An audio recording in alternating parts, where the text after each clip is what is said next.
A big mistake I see are investors are like, no, they don't want to work with me, screw them. Well, that should be a good sign that they don't want to work with you if you're trying to do that type of stuff.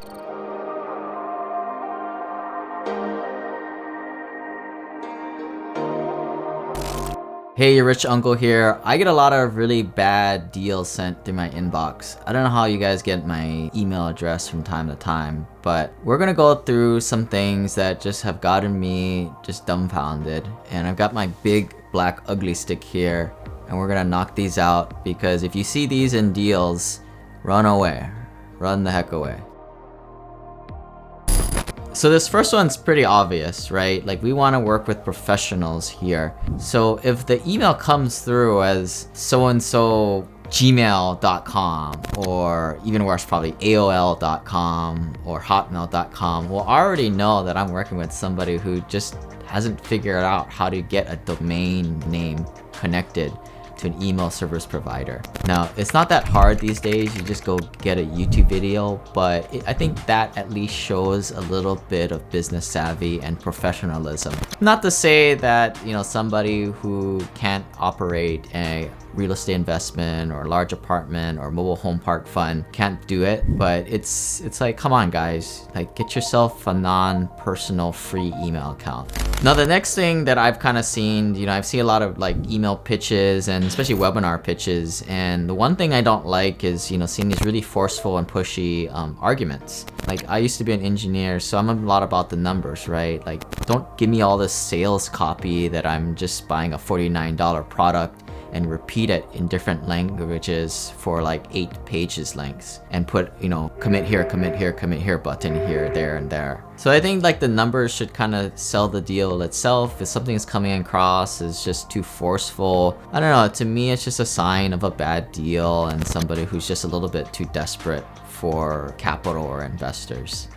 Now, this is a common one, you know, like, it's just, it comes through as a very informal email, but it's like a pitch nevertheless, and it's coming from like a broker. This is very common. Brokers get access to a lot of deals, but most brokers don't know how to operate real estate, right? They don't know how to pull the deal together. Just because somebody has deal flow access doesn't mean that they can pull it all together. You know, I see like these brokers, what they'll do is they start to acquire a list of investors, and they start to build trust with their investors, and then they just willy-nilly just shoot out a deal to their investors. And I don't know, it's just, to me, it's just a kind of a lower level of sophistication, and it's a quick sign of a sucker deal. Next is this use of like a non-disclosure statement, and when I see this most times, I'm kind of like, well, first of all, you should never go into a deal where you don't know, like, or trust the person, right? And, you know, this is bad legal advice, but, you know, if you have to sign something, you probably shouldn't be working with them in the first place. But a lot of the times you see some of these emails or deals come out where they're very heavy in the beginning, where, well, we're not going to show you until you sign this document for us. And part of it is just like marketing, right? They want to make it seem like it's special, it's exclusive. You can't see it until we get this signed by you. I don't know, it's just kind of a snake oil salesman type of magic to me. Next one I've seen is just like, you know, questionable employees and assistants. You know, I think a lot of times you'll see a deal being pushed around. We call this in the industry daisy chaining. It's just chaining together and sending out. One person sends out the deal, and they say to the other guy, hey, send this out, see who you have interested. If they come in, we'll give you some money, and then that kind of continues on and daisy chains from there. This is very common in the wholesaler realm, where one wholesaler will get a property, send it out to his list, and those guys will sell it out to somebody else by pumping up the price an extra $1,000 or 2 to 3% finder's fee. I mean, by the time it gets to the person, I mean, there's so many middlemen. I mean, this is just how the stock market and Wall Street works. But if nobody grabbed it on the first rung, then was it really a good deal? So another sign of a quick sucker deal. The next thing to be on the lookout for is, you know, in any investment, there's risk. You cannot say like, you know, guarantee returns of this or this. I think when, you know, you see sophisticated operators, you know, go up and give a full-on pitch, you know, they're very tactful and what verbiage and what names they use. For example, you know, we're very careful saying, you know, these are not dividends, right? Dividends are implied as their kind of guarantee payments, kind of like dividends coming off of a stock or something like that. Instead, the terminology should be used as distributions, right? Which distributions come after profits. If there's no profits, there's no distributions, right? And that's kind of where the risk comes in.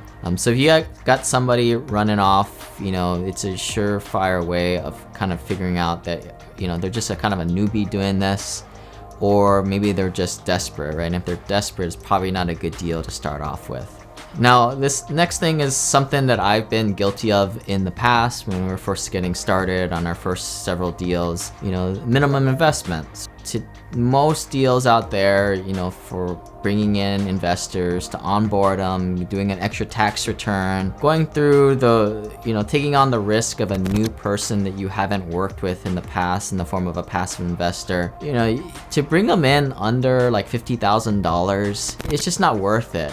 Part of that is, and a lot of syndicators will talk about this, when you start to bring in those investors under $50,000, they're typically non-accredited, and they're the guys that are always trying to get a discount, right? These are the guys who are quite frankly annoying, and they are the 80-20, where the 20% that cause you 80% of the problems. So, if you're kind of like that person who always likes to get a discount, stop doing that, right? Because even other people, your peers, know that about you, and maybe that's probably not the reason why you're not progressing in terms of your network. But getting back to, looking at deals in this perspective, if somebody's willing to take 10, 15, 25, 30 grand as a minimum investment, now, unless you've already built a relationship with them, I would really question, right? Is this person just desperate and trying to just limp this deal across the finish line so they can close it? Or are they being discriminatory on who they invest? Right? A big mistake I see are investors are like, no, they don't want to work with me, screw them. Well, that should be a good sign that they don't want to work with you if you're trying to do that type of stuff, because they have investors that trust them, and because they have a track record where people trust them, and they don't have to go to those lower levels. Large, big institutional investors, they're typically having minimums of about $100,000, $250,000. Why? Because they built up that track record, and they don't have to slumlord it in these like lower rungs with these more cheapskate investors.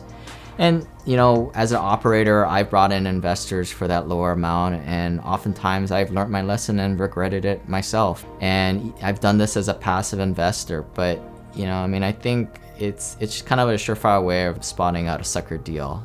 Another way of looking for, sucker deals is like in the email copy or in the verbiage. Is the salesperson, investor relations person, are they kind of like bamboozling, moving you towards a quick, decisive question? Are they saying, oh, we're gonna be filled up, by tonight, you better make a decision? Are they kind of using verbiage like, there's only 2 more slots available, right? Like if I heard that, if I had like $1 every time I heard that, I'd be a millionaire right now.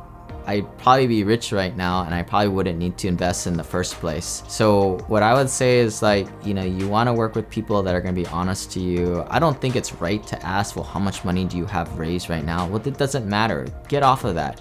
Stop investing off social proof of things that don't matter, right? It should be the numbers. The deal should drive itself, and you as an investor should know if it's a good deal in the first place, irregardless if other people are investing or overloading the deal. Because sometimes you have operators that can raise a heck of a lot of money from unsophisticated investors, and that's probably not the deals that you want to be going into in that case. But those are just some things I've kind of seen.